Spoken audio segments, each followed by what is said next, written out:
نبی کریم علیہ وآلہ وسلم نے ارشاد فرمایا، حضور علیہ السلام نے فرمایا ہر امت کا کوئی نہ کوئی فتنہ ہوتا ہے، کوئی نہ کوئی آزمائش ہر امت میں آئی جس سے لوگ راہ حق سے بھٹک گئے، ان پر آزمائش آئی۔ ہر امت کا کوئی نہ کوئی فتنہ، ہر امت پر کوئی نہ کوئی آزمائش۔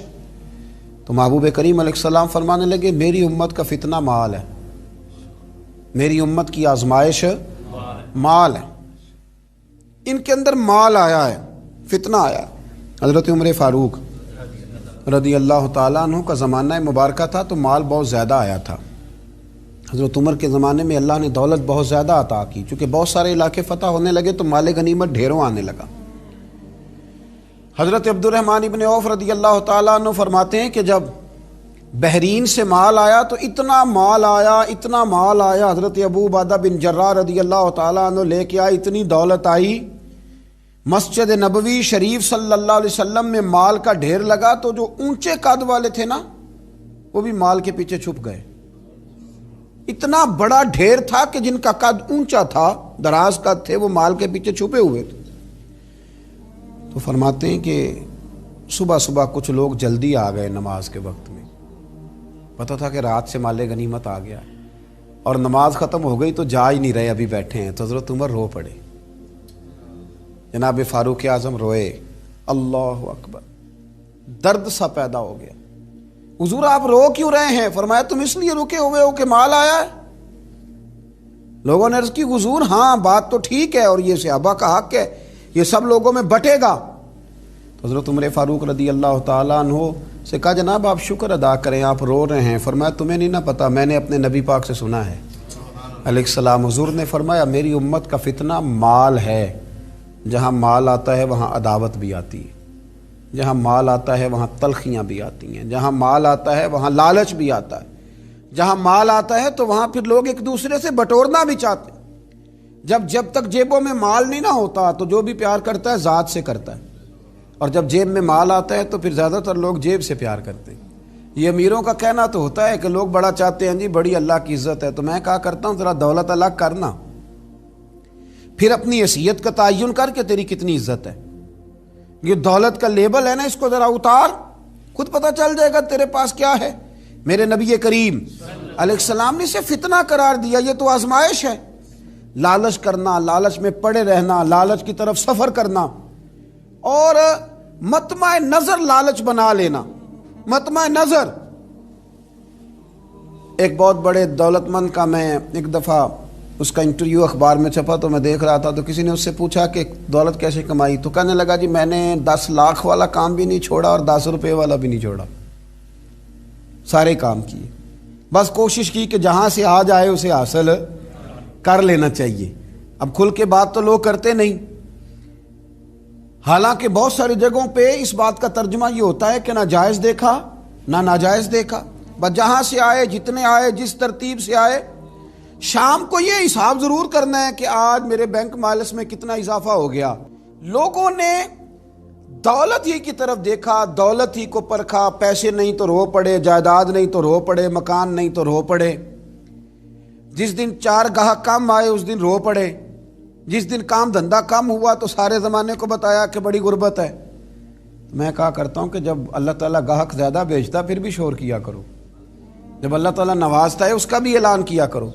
میرے بھائی، حضرت عیسیٰ علیہ السلام کا ایک فرمان بڑا ہی شاندار ہے، اس عنوان پر اگر ہماری سمجھ میں آئے تو ہماری طبیعت ٹھنڈی کر دے گا۔ اور جناب عیسیٰ علیہ نبینا علیہ الصلوۃ والسلام نے ایک بات کہہ کے کتنے سارے مضامین بیان کر دیے، اللہ کے پیغمبر علیہ الصلوۃ والسلام نے کتنی ساری باتیں کھول دی ایک جملہ کہہ کے۔ جناب عیسیٰ علیہ الصلوۃ والسلام فرمانے لگے دنیا کو اپنا آقا نہ بنانا، دنیا کی دولت کو اپنا آقا نہ بنانا، ورنہ یہ تمہیں اپنا غلام بنا لے گی۔ اسے اپنا آقا نہ بنانا ورنہ یہ تمہیں اپنا غلام۔ جنہوں نے دولت کو آقا بنایا اس نے پھر ان کو اپنا غلام بنا لیا، پھر بیچارے کروڑوں پتی ہیں پر سو نہیں پاتے ساری رات، اربوں روپیہ پاس ہے پر نیند سکون کی میسر نہیں آتی، چونکہ دولت آقا ہے نا، تو یہ وہ آقا ہے جو قابو آتا نہیں، یہ وہ آقا ہے جس سے دل بھرتا نہیں، یہ وہ والا آقا ہے جس سے لوگوں کی طبیعت سیر ہوتی نہیں، ایک کے بعد دو، دو کے بعد تین، تین کے بعد چار، چار کے بعد پانچ، یہ وہ والا پیالہ ہے جو کبھی پر ہو سکتا نہیں۔ محمود غزنوی رحمت اللہ تعالی علیہ نا خیرات بانٹا کرتے تھے۔ آپ کو پتہ ہے بادشاہ لوگ ہوتے تھے، دولت تقسیم کرتے تھے، تو محمود ایک دن باہر نکلے، سیر کے لیے جا رہے تھے بادشاہ سلامت، تو باہر نکلے تو کہا جتنے فقیر ہیں نا سب کو بلا لو، آج میرا دل ہے میں نکلتا جاؤں اور خیرات بانٹتا جاؤں، نکلتا جاؤں اور خیرات تقسیم کرتا جاؤں۔ محمود نے اعلان کیا تو بعض اوقات انسان کچھ بات کرتا ہے تو اس کے لفظوں میں نا تھوڑا کر و فر نظر آتا ہے، تھوڑا تکبر نظر آتا ہے، تھوڑا غرور نظر آتا ہے۔ ایک درویش بھی وہاں سے گزر رہے تھے، انہوں نے بھی بادشاہ کا یہ جملہ سنا، انہوں نے بھی بادشاہ کا یہ جملہ سنا، اس طرف توجہ فرمائی کہ لو جی جو جس نے لینا ہے نا آج اسے دیا جائے گا، آج میں بانٹتا ہی جاؤں گا۔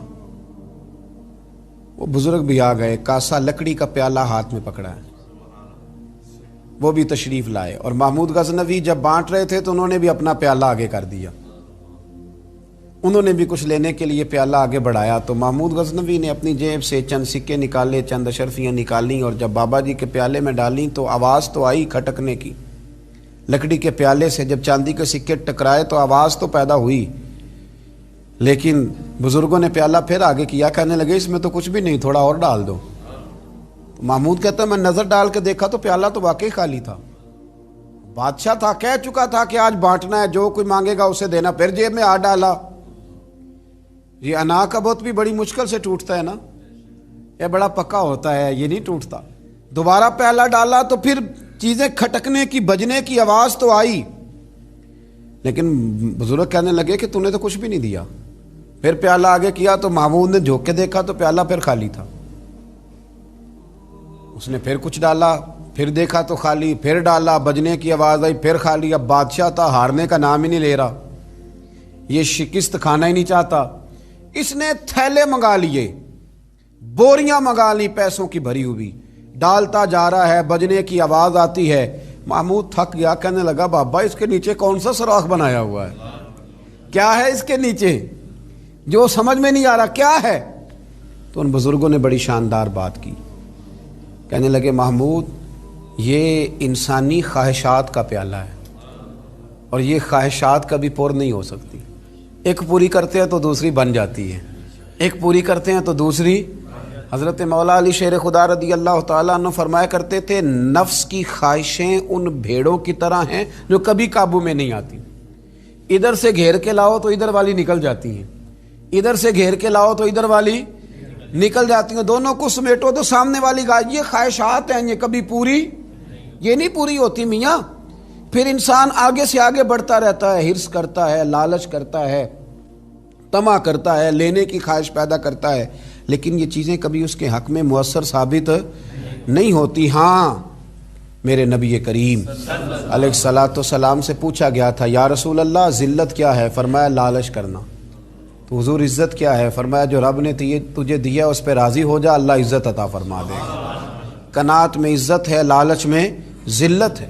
تو حرص کرنا، ہوس کرنا، مال کے پیچھے بھاگنا، لوگ تعلیم حاصل کرتے ہیں تو مال کمانے کے لیے، ہنر سیکھتے ہیں تو مال کمانے کے لیے، کسی استاد کے پاس جاتے ہیں تو مال کمانے کا طریقہ سیکھنے کے لیے، کسی سے جرانہ لگاتے ہیں تو کہتے ہیں ذرا دیکھو تو صحیح آگے کیسے گیا ہے۔